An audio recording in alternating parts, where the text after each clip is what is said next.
Di antara semua fitnah yang akan menimpa manusia, Rasulullah SAW menyebut satu fitnah yang paling besar, paling berbahaya dan paling menyesatkan.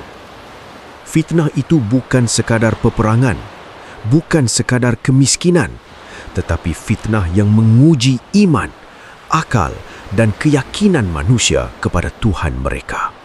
Dialah Al-Masih Ad-Dajjal.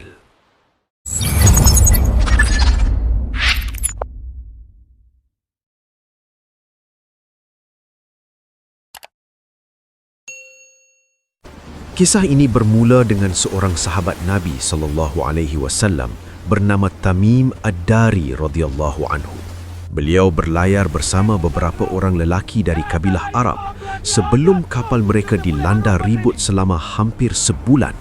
Ombak membawa mereka tanpa arah dan tanpa kepastian, sehinggalah akhirnya kapal mereka terdampar di sebuah pulau yang tidak pernah dikenal manusia. Pulau itu tidak disebut namanya, seolah-olah Allah menyembunyikan tempat itu daripada pengetahuan manusia. Di pulau itu, mereka bertemu satu makhluk yang sangat aneh. Seluruh tubuhnya diliputi bulu tebal sehingga mereka tidak tahu mana wajahnya dan mana belakangnya. Makhluk itu berkata dengan tenang, "Aku adalah Al-Jassasah. Pergilah kamu kepada lelaki di dalam biara itu. Dia sangat ingin mengetahui khabar kamu." Dengan perasaan takut dan penuh tanda tanya, mereka pun menuju ke tempat yang ditunjukkan. Mereka tidak tahu siapa lelaki itu, dan mereka tidak tahu bahawa langkah mereka sedang membawa mereka kepada fitnah terbesar manusia. Di dalam biara itu, mereka melihat seorang lelaki yang paling besar tubuhnya pernah mereka lihat. Keadaan sekelilingnya gelap, wajahnya tidak kelihatan sepenuhnya, rambutnya kusut dan kerinting. Kedua tangannya diikat ke lehernya dan kedua kakinya dirantai hingga ke buku lali. Dialah lelaki yang telah lama menunggu masa yang telah ditetapkan oleh Allah. Lelaki itu bertanya tentang pohon kurma Baisan. Adakah ia masih berbuah?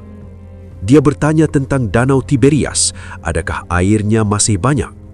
Dan dia bertanya tentang nabi dari kaum Ummi yang telah muncul dan diikuti oleh manusia.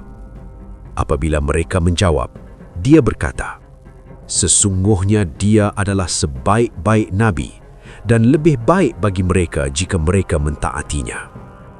Kemudian lelaki itu berkata, "Aku adalah Al-Masih Ad-Dajjal.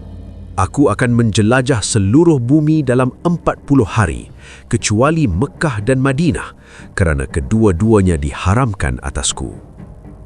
Apabila Tamim Ad-Dari radhiyallahu anhu menceritakan kisah ini, Rasulullah SAW membenarkannya. Baginda SAW bersabda, "Tidak ada fitnah yang lebih besar sejak penciptaan Adam hingga hari kiamat selain fitnah Dajjal. Maka sesiapa yang hidup pada zamannya, hendaklah dia berlindung kepada Allah. Kerana di akhir zaman, kebenaran akan terasa asing dan hanya iman yang akan menyelamatkan." Jika video ini membuka mata dan mengingatkan hati kita tentang fitnah akhir zaman, jangan biarkan ia terhenti di sini.